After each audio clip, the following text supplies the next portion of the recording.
জুলাই সনদ বাস্তবায়ন না হওয়া, সুপ্রিম কোর্ট সচিবালয় অধ্যাদেশ ও সুপ্রিম কোর্টের বিচারক নিয়োগ অধ্যাদেশ বাতিল করার বিষয়ে আপত্তি তুলে মঙ্গলবার পদত্যাগ করেন জামায়াতপন্থী 7 জন ডেপুটি এবং 11 জন সহকারী অ্যাটর্নি জেনারেল।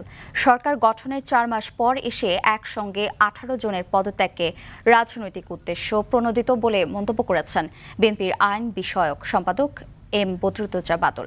এর পেছনে কোনো দুরভিসন্ধি রয়েছে এবং এতদিন তারা সরকারের স্বার্থবিরোধী কাজ করেছেন বলেও শঙ্কা প্রকাশ করেন বিএনপির এই আইনজীবী নেতা।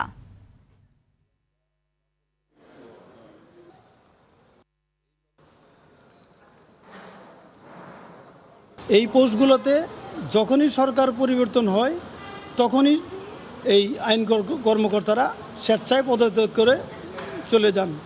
এবং এটাও দেখেছি যে ইভেন কি সরকার গঠনের আগেও নির্বাচন হওয়ার পরেই যখন দেখেছে যে অন্য দল ক্ষমতায় এসেছে, তখন সরকার দলীয় যারা অ্যাটর্নি জেনারেল অফিসের কর্মকর্তা ছিলেন, অ্যাটর্নি জেনারেল সহ তারা পদত্যাগ করেছেন। দর্শক, আদালতের সবশেষ খবর জানাতে হাইকোর্টে আছেন সহকর্মী জি এ মাহমুদ। সরাসরি যুক্ত হচ্ছে তার কাছে।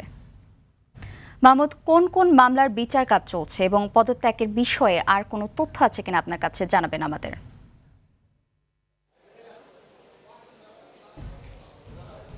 ঢাকা আন্তর্জাতিক অপরাধ ট্রাইব্যুনালে আজ মোট 3টি মামলা রয়েছে। এর মধ্যে ট্রাইব্যুনাল 1-এ 2টো এবং ট্রাইব্যুনাল 2-এ 1টি মামলা রয়েছে। যদিও এখনও কোনো মামলার বিচার কাজ শুরু হয়নি, আমরা আশা করছি কিছুক্ষণের মধ্যেই হয়তো আদালত উঠবে এবং এই মামলার বিচার কাজ শুরু হবে। আজ কিন্তু আওয়ামী লীগ নেতা জাহাঙ্গীর কবির নানক এবং শেখ ফজলুর তাপস সহ 28 জনের বিরুদ্ধে মোহাম্মদপুরে 9 জনকে হত্যার ঘটনার একটি মামলার আজ থেকে সাক্ষ্য গ্রহণ শুরু হওয়ার কথা রয়েছে।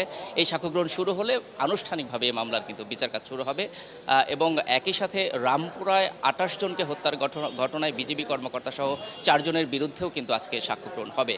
তো এখনও যেহেতু ইজলাস উঠেনি, হয়তো কিছুক্ষণের মধ্যেই এই দুটো মামলায় সাক্ষ্য গ্রহণ শুরু হবে এবং ট্রাইব্যুনাল 2-এর একটি মামলা, এ মামলারও হয়তো বিচার কাজ শুরু হবে। আমরা আশা করছি পরবর্তী সংবাদে এ বিষয়ে আরও আপনাকে তথ্য জানাতে পারবো। আর এদিকে গতকালকে যে 7 জন ডেপুটি অ্যাটর্নি জেনারেল এবং 11 জন সহকারী অ্যাটর্নি জেনারেল একযোগে পদত্যাগ করেছে, এই বিষয়টি কিন্তু এখন আজ আদালত চত্বরে বেশ আলোচনার বিষয় হয়ে উঠেছে।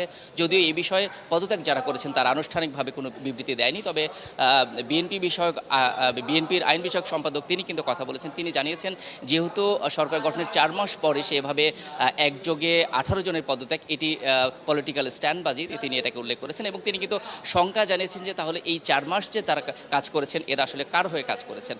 একই সাথে তারা বলেছেন যে তারা যে অভিযোগগুলো তুলেছেন এগুলো আসলে এভাবে একযোগে পদত্যাগ করার মতো বিষয় নয়, এগুলো একটি চলমান প্রক্রিয়া। তো আমরা আশা করছি এ বিষয়ে হয়তো অ্যাটর্নি জেনারেলের পক্ষ থেকেও কোনো বক্তব্য আসতে পারে। একই সাথে যারা পদত্যাগ করেছেন তারাও হয়তো ব্রিফিং করে আসলে প্রকৃত কারণ জানাবেন। আমরা অপেক্ষা করছি, পরবর্তী সংবাদে হয়তো এ বিষয়ে আরও বিস্তারিত আপনাকে জানাতে পারবো। তো আপাতত আদালত চত্বরে যে খবর আমার কাছে ছিল আপনাকে জানাতে চেষ্টা করলাম। রাকা, ধন্যবাদ।